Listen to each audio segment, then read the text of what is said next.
Allahu akbar. Utuba tó ń ṣe sára àrùn kọ́ ni utuba. Sallallahu alayhi wa sallam. Sallallahu alayhi wa sallam. Báwo ni ẹ ṣe sílàkà yìí?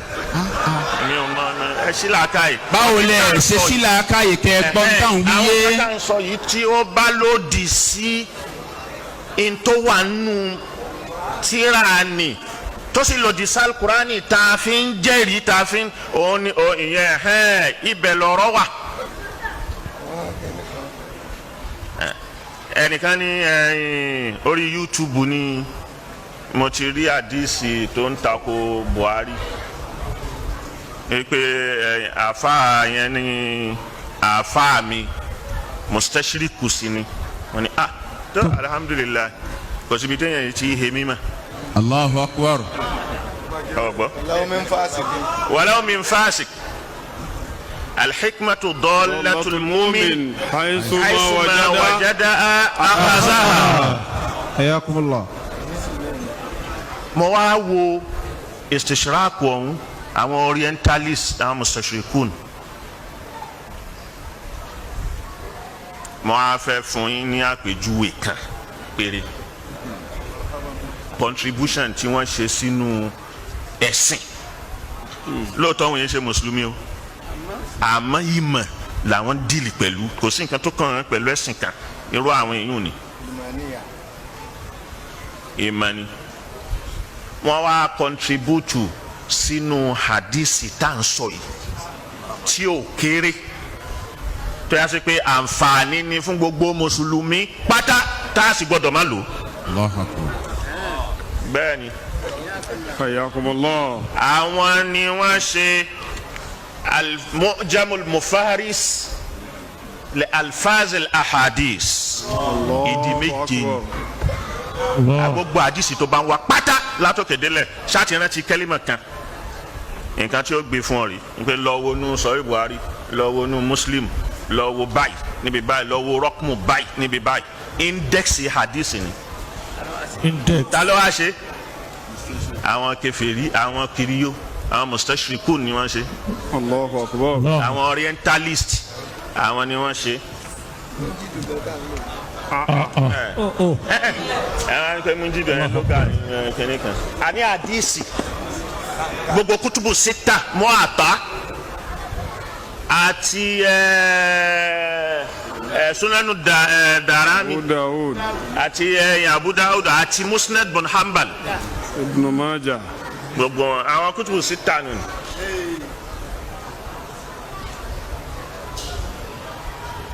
ẹni tó ṣe wọ́n ń pè ní Dr.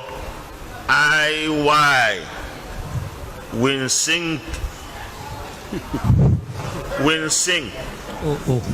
ọmọ French ni but òun nìkan kọ́ ló ṣe. àwọn tí wọ́n kó jọ tí wọ́n fi ṣe kóhun tó wá gbé kóhun tó òun náà wà nù wọn gbogbo àwọn al-Ittihadul Umami lil Majami' al-Ilmiyya UNESCO.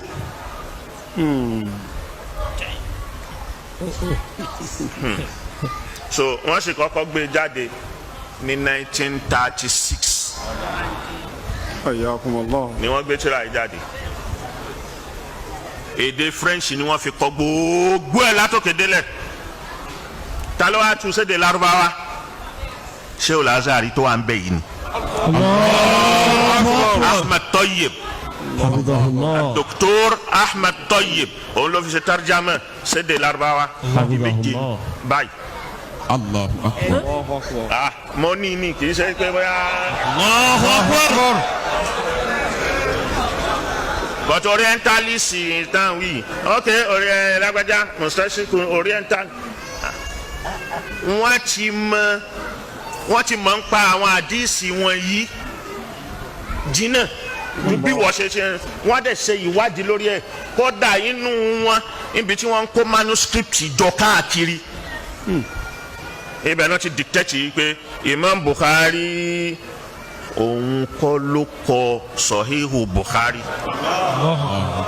manuscript tí wọ́n kó kiri. wọn àrọ́wọ́ ẹ̀ ń bẹ̀. Allahu akbar. So tó bá fẹ́ já mi ń fún ẹ ní lọ website ń fún yín ní website ọ̀hún ní ìsìn àbí kó wá béèrè ó tiẹ̀ dá kó wá béèrè ni. wá béèrè. má wulẹ̀ mú lórí atẹ́gùn. má gbọ́ lórí atẹ́gùn má sì fèsì lórí atẹ́gùn yọjú.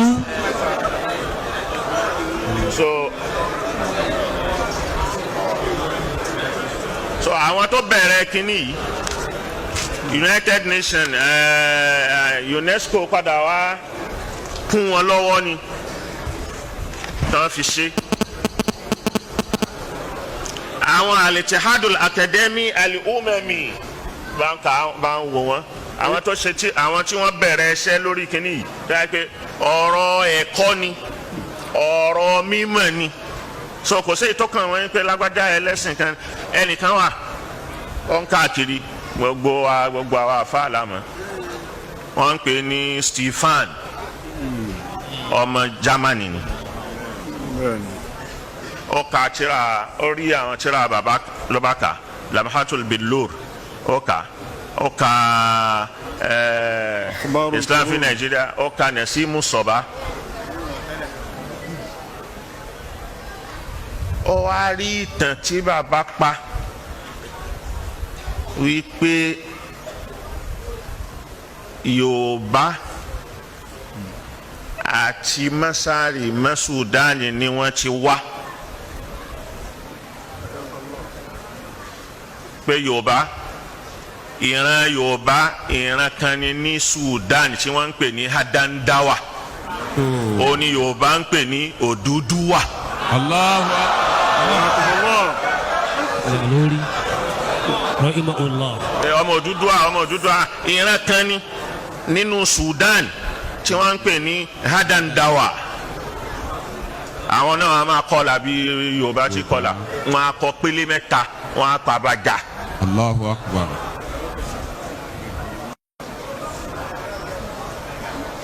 Ọlọ́run wá dìde ńlẹ̀ ó wá sọ́fíìsì ni ó wá bá bàbá ó wá bá Sheikh Adam ní 1986.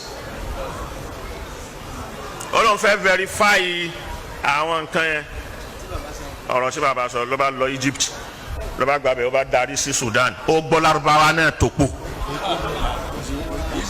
kì í sì ṣe mùsùlùmí. Allahu akbar.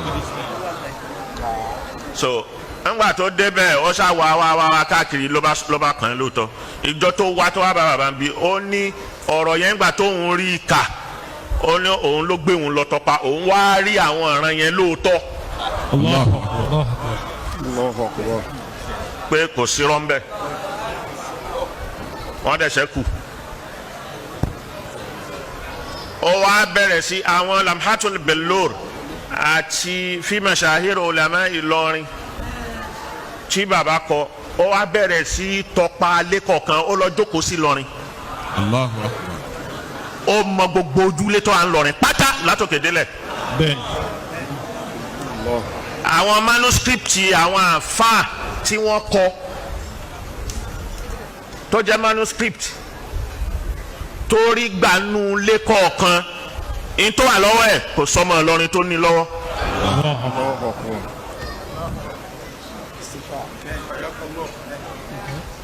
ọ̀rẹ́ Professor R.D.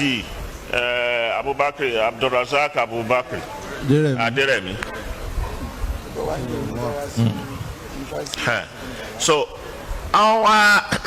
àwọn kan tó wà lọ́wọ́ ẹ̀ láwọn manuscript kò sí oníbàásù kan tó ń ṣe bàásù nípa mafutọ́tù àrọ̀bíyà mafutọ́tù kìnnìkan tó ní lọ́wọ́ tó ní lọ́wọ́. gbogbo ojúlé àwọn afá kọ̀ọ̀kan ló tọ̀ ó dàgbà jì ibi tán ti ṣẹ̀ lágbàjì ó lọ bẹ̀ pé Sudan ni wọ́n ti ṣẹ̀ ìlú kan bẹ́ẹ̀ tí wọ́n ń pè ní Arbaji.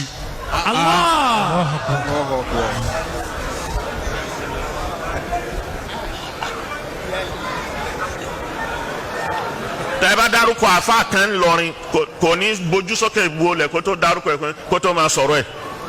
Allahu akbar. níbi tó yà àlìjẹ̀nu dé. Allahu Akbar.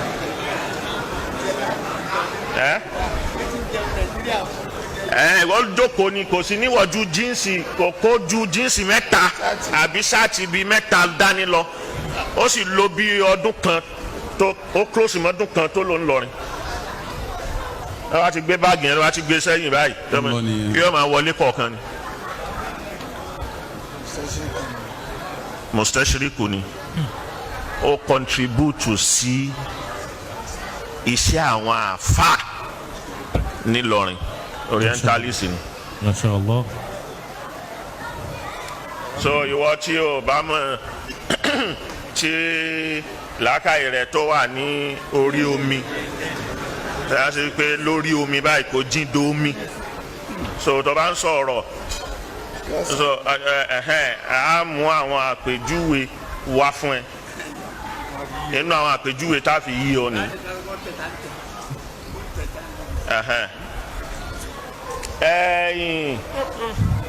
Òun ni àpèjúwe kan ni táwa àwa yìí rí kì í ṣẹni tí wọ́n ń pàtẹ́ fún wa so ìyẹn bẹ́ẹ̀ àwọn ẹni yìí wá ní inú àwọn chahadul academy àwọn academia tó jẹ́ ti gbogbo ayé al-umami the whole nations káàkiri. Ingilterra. England. Al-Akademiyatul Birtaniya. Àwọn British Academy. Ó lọ́wọ́ nù bí wọ́n ṣe kó àdìsí ìjọ bí wọ́n ṣe kó mufarisi àwọn àdìsí ó lọ́wọ́ ń bẹ̀. Orientalists ni wọ́n o. Èso. Belgica. Belgium. Al-Akademiyatul Malakiya. Kini Royal Academy ti Belgium ó wà ńbẹ̀. Denmark. Al-Akademiyatul Malakiya. The same thing Royal Academy ní Denmark. Spania. Spain. Akademiyatut Tarikh. Academy of History. Al-Wilayatul Muttahida. Muttahida. America. المجلس الأمريكي للهيئات التعليمية. Council of United States of America. Academic Council of the United States of America. فرنسا. France. أكاديمية الحفريات والفنون الجميلة. أكاديمية الحفريات والفنون. àwọn tí wọ́n máa ń wá àwọn art àti archaeologist tí wọ́n máa ń wá kíní kiri so ibi tí gbogbo nǹkan bá èyí tán bá bò mọ́lẹ̀ tí wọ́n bá hu wọ́n lè bá páálí wọ́n lè bá àpótí tírà tí wọ́n rì mọ́nú lẹ̀ àbí tí ilé wó mọ́ tó wá ń padà wá tẹ̀rì sábẹ́ lẹ̀ wọ́n á gbé jáde. إيطاليا. Italy. الاتحاد الأكاديمي القومي. الاتحاد الأكاديمي القومي tó jẹ́ kí lẹ ń pè. National Academy. United National Academy. níbo ni ẹ. Italia. ní Italy. Al-Japan. ní Japan. Al-Akademiya tó lè ṣé mùsùlùmí ni gbogbo àwọn tá à ń dárúkọ yìí. La. ṣé ìlú gbogbo ìlú mùsùlùmí ni. La. ẹ wá iṣẹ́ tí wọ́n ṣe òun ni àfáàgbà nísìn ló ń wá tu sí Lárúbáwá láti àárín iṣẹ́ wọn. Allahu Akbar. so tóun náà gbà yìí pé iṣẹ́ lélẹ́yìí. Kai. Al-Japan. Al-Akademiya tó lè Imperatoriya bil-Japan. Imperial Research Academy. Norway. bẹ́ẹ̀ ni Norway.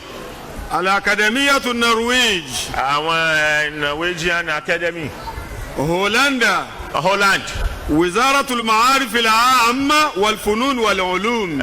Ministry of Education, higher education. wal-Funun wal-Ulum. Then السويد. Sweden. الجمعية الملكية للآداب. الجمعية الملكية للآداب. Society, Royal Society of Art. Yugoslavia. Yugoslavia, ìjọ tí Yugoslavia wà tí ò tí ì pín yẹlẹyẹlẹ. Inú Yugoslavia ní Bosnia wà, òun ní Herzegovina wà, òun ní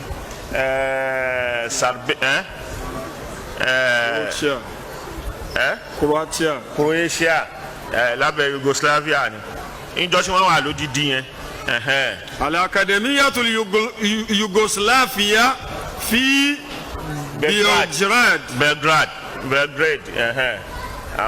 Gbogbo àwọn wọ̀nyí kò sílẹ̀ Lárúbáwá kankan bẹ̀. Allahu Akbar. Kò sí mùsùlùmí kan bẹ̀. Mùsùlùmí tẹ́ bá rí bẹ̀ bóyá tó bá wà nù society àbí academy yẹn tó bá jẹ́ member. Allahu Akbar. Wa qalilum ma hum. Qalilum ma hum. Àwọn akéré. Ọ̀ya.